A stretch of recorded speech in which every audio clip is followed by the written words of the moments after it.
এমন সময় আল্লাহ রাব্বুল আলামিনের পক্ষ থেকে জিবরাইল আলাইহিস সালাতু ওয়াস সালাম আসিয়া বলে, ইয়া রাসূলুল্লাহ, ইয়া হাবিবাল্লাহ, এই যে আপনার জন্য একটা বোরাক আনা হয়েছে। জোরে জোরে বলেন সুবহানাল্লাহ। নবী গো, আপনার জন্য বোরাকটা আনছি। বোরাক এটা শব্দ অনেক ব্যাখ্যা বিশ্লেষণ, লম্বা চড়া আলোচনা। গোড়ার চাইতে একটু ছোট, গাদার চাইতে একটু বড়, দেখতে সাদা।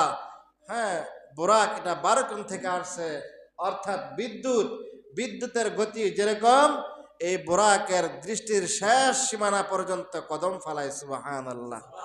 আল্লাহর রসুল এই বোরাকের মধ্যে উঠলেন, আল্লাহর রসুলকে বাইতুল মুকাদ্দাস নিয়ে গেলেন। জোরে বলেন সুবহানাল্লাহ।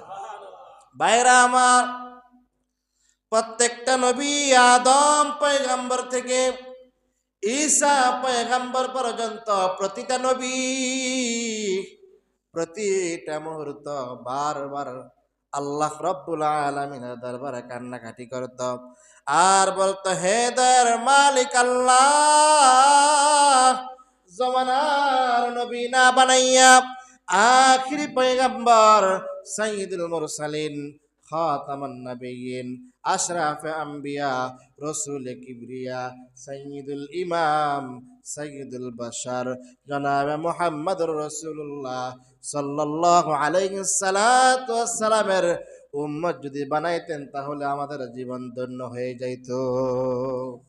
প্রত্যেকটা নবী পর্যন্ত এরকম আল্লাহ তাআলার কাছে সদা সর্বদা ফরিয়াদ করছে, কিন্তু আমার আল্লাহ দয়া কইরা মায়া কইরা বিনা দরখাস্তে আমাদেরকে আমাদের নবীর উম্মত বানাইছেন। জোরে বলেন না আলহামদুলিল্লাহ। হ্যাঁ, প্রত্যেকটা নবী এরকম ফরিয়াদ করছে আল্লাহ তাআলার কাছে। ওই নবীদের ফরিয়াদ আল্লাহ রাব্বুল আলামিন মেরাজের রাতে কবুল করছে।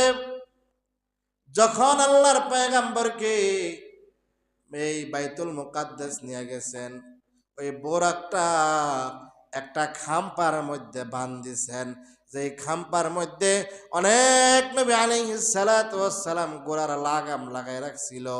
ভাইরা আমার, আল্লাহর পয়গম্বর ওই পিছনের দিকে বসে আছে। পিছন দিকে বসে থাকার কারণ কি?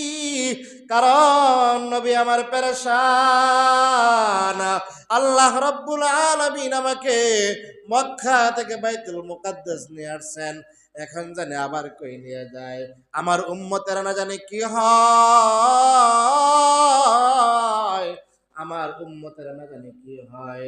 আল্লাহর পয়গম্বর ওই